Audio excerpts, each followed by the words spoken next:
감독님의 좀비 사랑이 진짜 월드 클래스급인데 감독님에게 좀비는 어떤 존재인지 그것도 답변 부탁드리고요.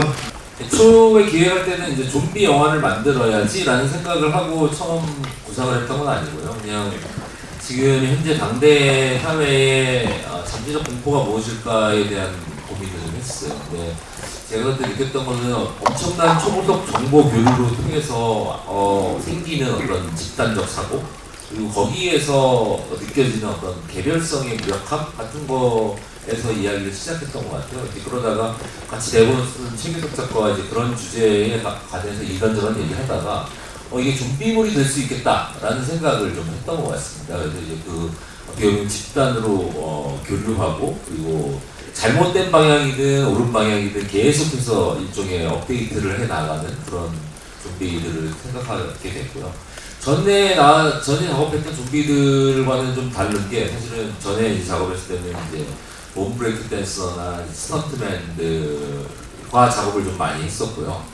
어떻게 보면은 그들의 이제 기괴한 움직임 같은 것들이 굉장히 좀 되게 필요했었는데, 이번 작품 같은 경우에는 물론 이제 몸 브레이크 댄서나 스턴트맨들도 역할을 해줬지만은 어떻게 보면 집단으로 군집으로 집단지성을 가지고 움직인다라고 하는 다소 추상적인 개념을 몸으로 표현을 해야 되는 아주 어려운 작업이었던 것 같아요. 그래서 이번에는 그 전에 했던 몸브레이크 댄서 스턴트맨들 외에도 사실은 좀 더 아방가르드한 무용을 하는 현대 무용팀 3팀 정도를 섭외를 해서 그 현대 무용팀들에게 이제 제가 원하는 느낌들을 이제 얘기를 했는데, 사실은 이제 조금 현대 무용팀들은 어떤 추상적인 개념을 가지고 몸으로 표현하는 그게 굉장히 이미 익숙하세요. 현대무용이라고 하는 것 자체가 그렇기 때문에. 그래서 그런 것들을 만들어내고 표현하는 데 거침이 없으시고 아이디어도 많으시고, 그래서 저는 그런 것들을 보면서 시나리오 때는 느끼지 못했던 어떤 제가 상상으로만 했었던 저만의 좀비가 좀 완성돼가는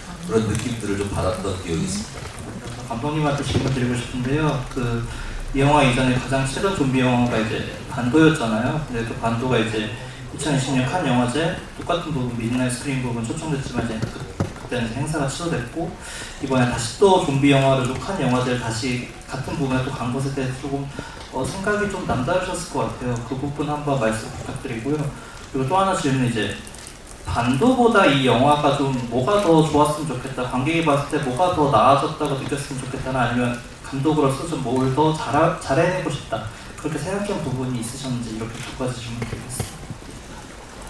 일단은 저는 제가 만든 작품들의 어떤 순위를 매기지 않아요. 각자 이제 개성 있는 작품들이라고 생각을 하고요.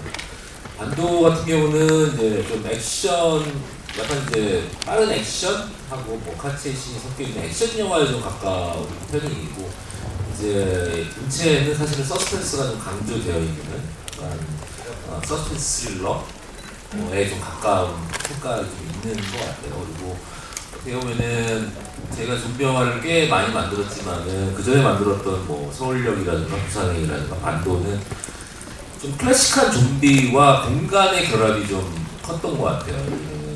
좀비 자체는 이렇게 클래식한데 어떤 기차 안에 있다든가 서울역 앞에 있다든가 고립된 한반도에 있다든가 이런 거에 따라서 거기서 나올 수 있는 이야기가 좀 달라졌는데, 사실 본체 같은 경우는 되게 좀비 자체에 되게 집중한 영화.